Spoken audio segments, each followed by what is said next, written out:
This story is titled, My Ex-Wife and Her New Man Tried Breaking Into My House. They ended up both in jail. Hey everyone! Before we jump into today's video, I need your help. We've noticed the channel is losing some traction, and subscribing is one of the best ways you can support us. It's quick, free, and it helps us keep bringing you awesome content. Your support means the world. Let's keep this channel growing together. Thanks so much. Now let's start the video. Hi, I'm Adam, 41 male, a mechanic living in a small Midwestern town. I'm here to share a story so ridiculous you might think it's fiction. My cheating ex-wife, Laura, and her idiot boyfriend, Dan, broke into my house and I still can't believe their entitlement. I really need to share this right now and could use your advice if any of you have been through a similar experience. I doubt. Here's some background so you can follow along. I met Laura when I was 30. She was bubbly, fun, and made me feel like the luckiest guy alive. I was working hard back then, saving up for a future, and she came into my life like this whirlwind of energy. She was confident, always the center of attention at parties, and had this charm that made everyone want to be her friend. I was smitten. We dated for about 2 years before we got married. At the time, I thought it was the best decision of my life. Things were great in the beginning. Laura was supportive, fun to be around, and made me feel like I was on top of the world. But, as they say, hindsight is 20/20. It didn't take long for her entitled side to come out. She always had expensive tastes. Laura couldn't just shop at regular stores. She needed designer labels. Birthdays weren't complete without a lavish dinner, preferably at a place where they charge you $50 for a steak and $15 for a drink. Vacations? Forget a simple road trip or camping. No, she wanted tropical resorts and spa treatments. At first, I didn't mind. I thought, hey, I love her, and she deserves to be happy. But as time went on, it became clear that deserve was Laura's favorite word. She acted like she was owed these luxuries, no matter what. If I ever suggested saving money or scaling back, she'd lose it. Why are you so cheap? She'd say.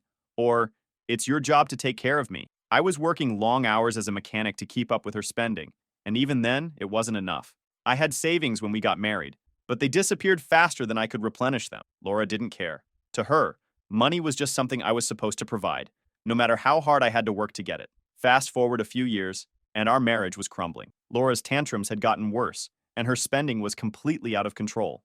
Every argument came back to money. She'd accuse me of not loving her enough because I wouldn't buy her the latest phone or some designer bag she saw on Instagram. I was tired, broke, and emotionally drained. The breaking point came one random Tuesday. I'd left work early because our shop finished up a big job ahead of schedule. I figured I'd surprise Laura and maybe have a quiet evening for once. When I walked into the house, I could hear her laughing in the living room. At first, I thought she was on the phone with one of her friends, but then I heard her say, "Don't worry, babe, he'll never find out."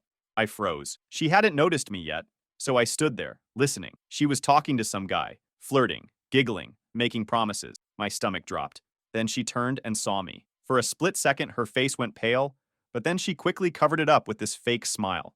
"Oh, hey, you're home early," she said, like I just walked in on her doing laundry instead of having an affair. "Who's that?" I asked, keeping my voice calm, even though I felt like I was going to explode. She stammered and said, "Just a coworker," before quickly hanging up the call. I didn't argue or yell. I just walked past her, straight to the bedroom. That night, after she went to sleep, I grabbed her phone and started looking through it.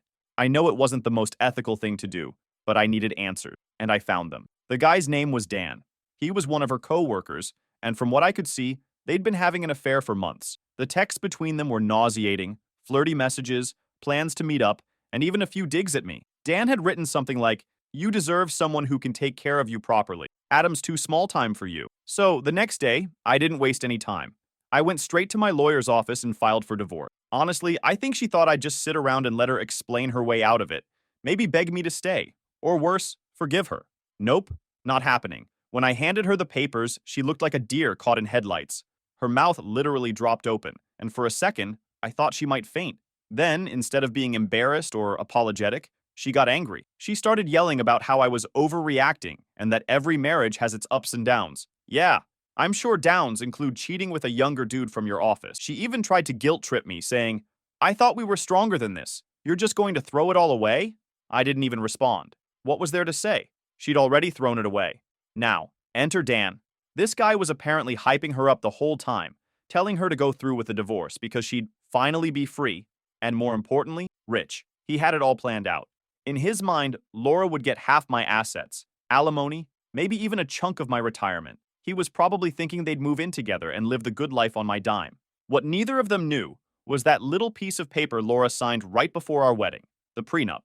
I remember when I brought it up back then. She didn't even question it. I told her it was standard, and she just shrugged and signed it. I didn't have much at the time, but I was already working hard, and I knew I didn't want to lose everything if things went south. Thank God for that decision. When the divorce was finalized, Laura's face was priceless. She walked out of the courtroom with a small monthly alimony payment, barely enough to cover her rent, let alone anything else. No house, no retirement money, no savings. She looked like a kid someone had just told her Santa wasn't real. And Dan?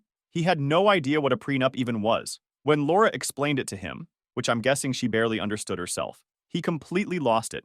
From what I heard, they got into a screaming match that ended with her crying and him storming off. Apparently, he called her stupid for signing it. But of course, Laura being Laura, she couldn't just let it go. She blamed me for everything. According to her, I tricked her into signing the prenup and cheated her out of what she deserved. She started telling everyone who would listen that I was this cold-hearted monster who left her destitute. And Dan? Oh, he was right there with her, spreading lies about how I'd manipulated the system and screwed her over. Dude, you're the one who encouraged her to divorce me in the first place. Their rumors didn't really bother me, though. I mean, anyone who knew me, and knew Laura, could see right through it. Most people just rolled their eyes and changed the subject when she brought it up. But it was still annoying to know they were out there trashing me while I was just trying to move on. Meanwhile, I had my own life to focus on. After the divorce, I bought a modest 3-bedroom house near my shop. It wasn't anything fancy, but it was mine. I put a lot of work into fixing it up, painting walls, installing new cabinets, and planting flowers in the backyard. It was the first time in years I felt like I had control over my life again. Laura, on the other hand, wasn't doing so. She went from living in our house, spending my money, to living in a small apartment and scraping by on her alimony. And Dan? From what I heard, he was not impressed with her new lifestyle. The guy had clearly hitched his wagon to her because he thought she'd end up with a huge payout. When that didn't happen, his attitude changed fast. Apparently, he started making snide comments about how she should have done better in court, or fought harder for what she deserved. She, of course, fired back that it was all his fault for encouraging her to divorce me, saying things like, "You promised me a better life, and now look where I am." They were like two kids arguing over who ate the last cookie. Laura and Dan hadn't broken up, but their relationship was a complete train wreck after that. I don't know all the details, but I heard from a mutual acquaintance that Dan told her she was useless without the money, which, let's be real, is hilarious coming from a guy who thought dating a married woman was a great life choice. But Laura wasn't completely innocent in their drama either. She apparently kept throwing it in his face that he was the one who pushed her to leave me, saying things like, "If it wasn't for you, I'd still have my old life." Yeah, the life where she was cheating on her husband and spending money like it grew on trees. Sounds fantastic. Their fights were legendary. One mutual friend told me they had an argument in a grocery store parking lot where Laura was screaming at Dan about how he ruined everything, while he just stood there, rolling his eyes and calling her a gold digger who didn't know how to dig. I wasn't surprised. They'd built their relationship on lies and entitlement, so it was only a matter of time before it started crumbling under its own weight. As for me, I didn't have the time or energy to care about their mess. Laura and Dan really thought they were going to ride off into the sunset with my money, living some fantasy life where everything magically worked out for them. Instead, they were stuck with each other, constantly bickering and realizing that their entitlement got them nowhere. It's funny how people like them operate. They think they deserve the world without putting in any work, and when reality doesn't line up with their expectations, they blame everyone else. In their minds, it wasn't their fault. They were just victims of unfair circumstances. For a while, that's how things stood. But little did I know, the chaos wasn't over yet. They weren't done with me, not by a long shot. Fast forward a few months now, things have gotten so ridiculous that I feel like I'm living in some bad reality show.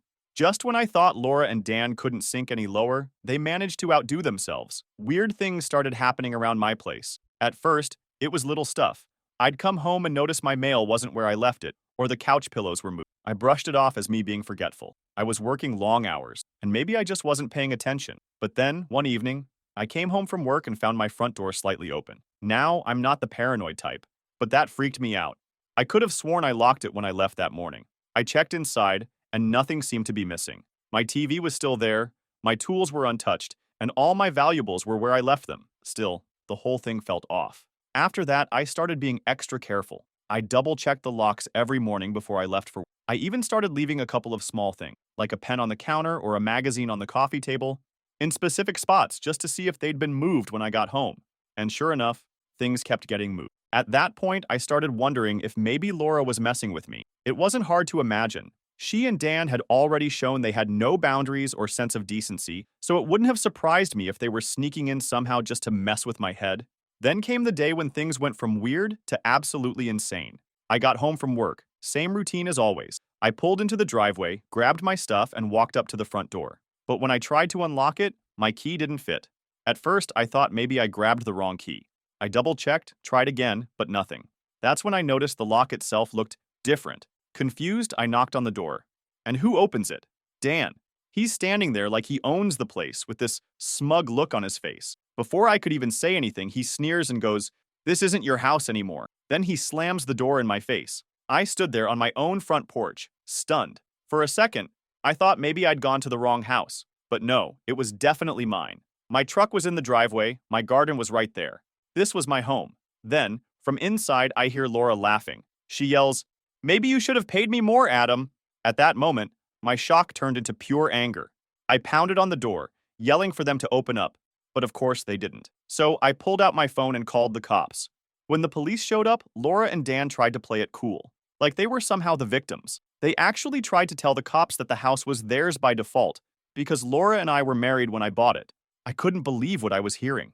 First of all, I bought this house well after the divorce was finalized. Second, her name wasn't on anything. Not the deed, not the mortgage, nothing. But they didn't seem to care about facts.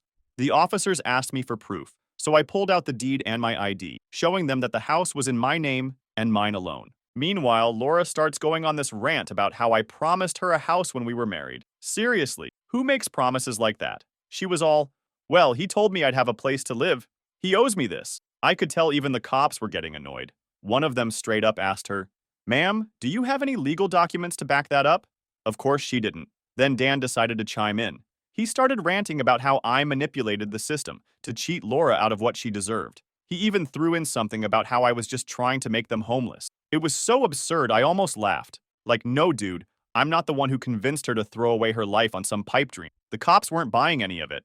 They told Laura and Dan to pack up their stuff and leave immediately. But here's the thing. They didn't pack up anything, because they didn't even have stuff there.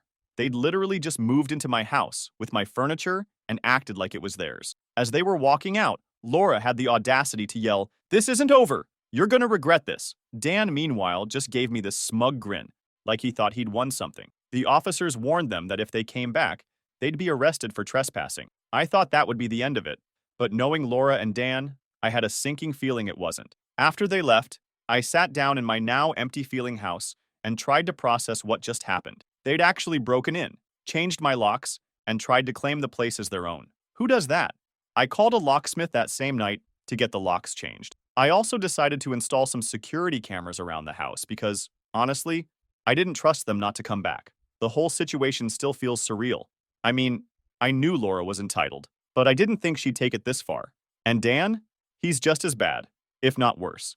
Together, they're like this perfect storm of stupidity and entitlement. For now, I'm just trying to move forward and keep my life on track.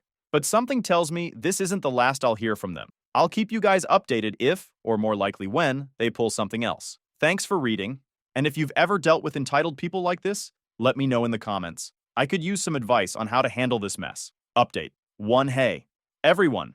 First off, thanks for all the support and comments on my last post. Some of you shared stories about dealing with entitled exes or ridiculous situations, and honestly, it helped me feel a little less alone. I wish I could say that was the end of the drama with Laura and Dan, but nope, these two just keep finding new ways to be stupid. So, it had been about 2 days since they were escorted off my property. I was still getting over the shock of the first break-in and feeling paranoid. I'd already had the locks changed, and I installed a couple of security cameras around the property just in case. I thought maybe, they'd finally gotten the message and moved on. Apparently, they hadn't. I came home after a long shift at work, ready to relax, but as soon as I pulled into the driveway, something felt off. First, Laura's car was parked right there in my driveway like she owned the place. Then I noticed my blinds were drawn in the living room window. I never leave them closed because I like the natural light, so my stomach immediately dropped. I went up to the front door, and as soon as I unlocked it, I was hit with this overwhelming sense of violation. My stuff was gone. Or more specifically, it had been shoved into random boxes and pushed into a corner. In its place was Laura and Dan's crap. Their suitcases, clothes, and some cheap-looking furniture were scattered all over the place. I walked into the kitchen, and there was an open box of cereal and a carton of milk on the counter. My counter. These two had just moved in like they were on vacation at an Airbnb. At first, I just stood there, staring in disbelief. Then I walked back to the living room, where Laura was sitting on my couch, watching TV like she didn't have a care in the world. She looked up at me with the most obnoxious smirk and said, "Oh, you're home early." Before I could even say anything, Dan walked in from the hallway, holding a cup of fresh juice. Yep, they'd gone through my fridge too. He grinned and said, "Welcome back. Make yourself comfortable." I was so angry, I could barely see straight. "What the hell are you doing here?" I demanded. Laura rolled her eyes and said, "We have nowhere else to go, Adam." Dan chimed in, "Yeah, we've got squatters' rights. You can't just kick us out." Squatters' rights? Are you kidding me? First of all, they'd been there for less than 48 hours. Second, that's not even how squatters' rights work.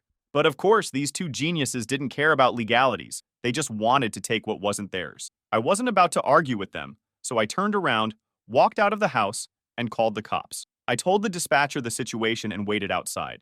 The whole time, I could hear Laura and Dan laughing and talking loudly inside, acting like they'd just won the lottery. When the officers arrived, I explained everything. One of them knocked on the door, and Laura answered, all smiles. She immediately launched into this sob story about how she had no choice but to move in because I left her with nothing. So then Dan jumps in, all puffed up, and starts ranting about how I'm abusing the system and how they have rights. The officer wasn't buying any of it. "You're trespassing for the second time," he told them. "You need to leave immediately." Laura lost it.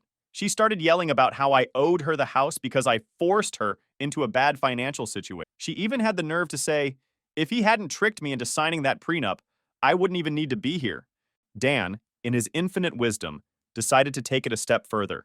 He started yelling at the cops, calling them corrupt, saying they were on my side and taking bribes. At one point, he got so aggressive that one of the officers had to warn him to calm down, or he'd be arrested. Of course, Dan didn't listen. He kept ranting and even shoved one of the officers. That was it. The cops immediately cuffed him, and Laura started screaming about how unfair it was. They ended up cuffing her too because she refused to leave and kept causing a scene. The neighbors were definitely watching at this point, and I felt equal parts embarrassed and vindicated. It's not every day you see two idiots get hauled off your property in handcuffs. Once they were gone, the officers walked me through the house, documenting the damage. They'd scratched up the floors, dragging their cheap furniture in, and one of the locks on the back door was completely busted, not to mention the mess they left. Empty food containers, bottles, and random junk everywhere. I was told I could press charges for trespassing, property damage, and harassment. I told them I'd think about it, but honestly, at that moment, I was just relieved they were gone. The audacity of these two is beyond anything I've ever seen. They broke into my house again, moved their stuff in, and actually tried to use a squatter's rights as an excuse. For now, I'm just focusing on cleaning up and getting my locks changed. I also plan to install more security cameras because clearly, these two don't understand boundaries. I don't know what's going to happen next, but I'll keep you all updated if anything else goes down. Thanks again for all the advice and support. It's been a huge help knowing I'm not the only one who's dealt with entitled people like this. And if you've got any tips for handling situations like this, or stories of your own, feel free to share. I could definitely use a laugh after the week I've had. It's Update 2. Hey Reddit, it's Adam again. Thanks again for all the advice and support on my last post. A lot of you told me to stick to my guns and not let Laura and Dan off the hook for what they did. And honestly, it gave me the push I needed to follow through. So, here's the update.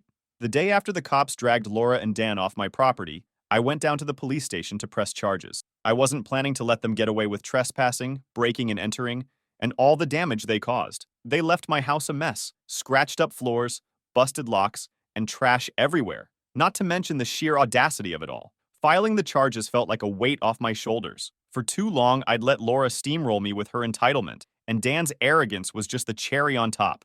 It was time for real consequences. But of course, Laura wasn't about to face those consequences quietly. That same evening, I got a call from an unknown number. I don't usually answer them, but something told me this one was connected to all the drama. Sure enough, it was Laura's mom. Let me preface this by saying I've always had a decent relationship with her parents, until now. The conversation started off polite enough. Her mom asked how I was doing, and I could tell she was trying to butter me up.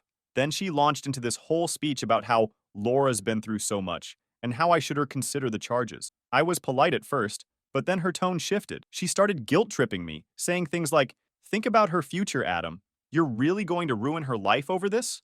And she's still your ex-wife. Doesn't that mean anything to you?" I couldn't believe what I was hearing. I told her as calmly as I could that Laura and Dan broke into my house.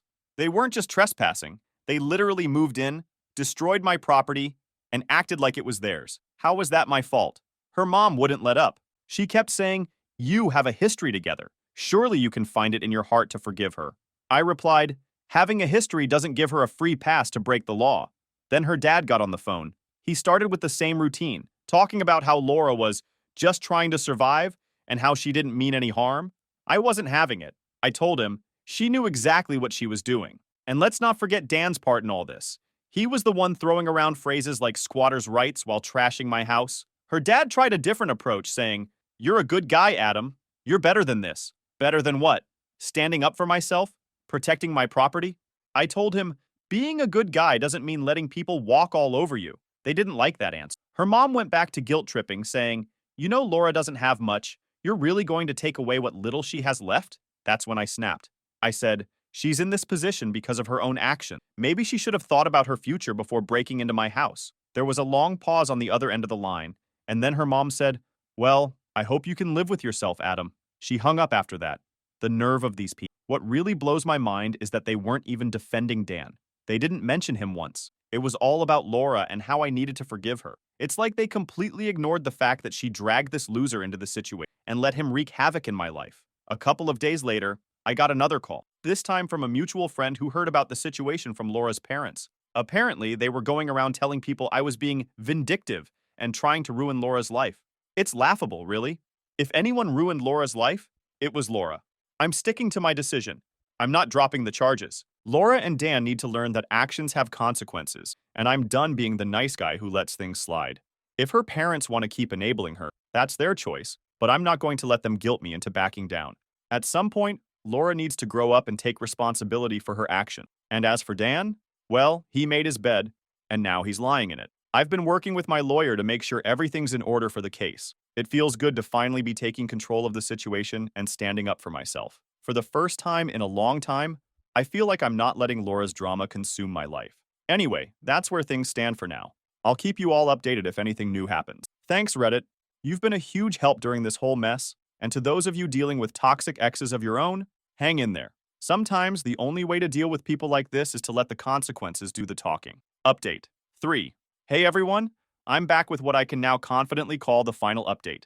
It's been a few weeks since I pressed charges, and I'm happy to say this whole mess has finally wrapped up. Karma came through in a big way, and Laura and Dan learned some hard lessons. To catch you up, both Laura and Dan were charged with trespassing, vandalism, and harassment after their little stunt of breaking into my house, moving their stuff in, and trashing the place. The case moved quickly because, let's be real, the evidence was overwhelming. Between the police reports, photos of the damage, and my newly installed security camera footage, they didn't stand a chance. When the verdict came in, both of them were found guilty on all charges. The restitution they were ordered to pay covered everything they'd wrecked in my house: scratched floors, broken locks, busted furniture, and even the cost for the locksmith and the security system I had to install. It wasn't a small amount, and I could see the shock on Laura's face when the total was announced.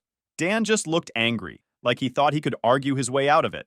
Here's where things got even better. In addition to the restitution, the court also hit them with some pretty hefty fines. Turns out, the judge didn't take kindly to their ridiculous behavior, especially Dan's squatter's rights argument, and the way he got aggressive with the cops during their removal. With the fines and restitution combined, they owed way more than I expected. Now, Laura, as usual, didn't have the money.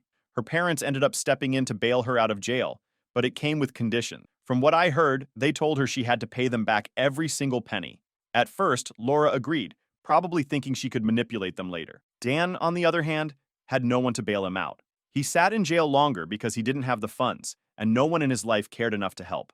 Honestly, I don't feel bad for him. He dug his own grave and then dove in headfirst. When Laura finally got out, she moved back in with her parents. That lasted all of 2 weeks. She didn't pay them back as promised, and they weren't about to let her free. According to a mutual acquaintance, her parents got fed up and kicked her out. She tried to argue with them, claiming it wasn't fair and that she needed more time.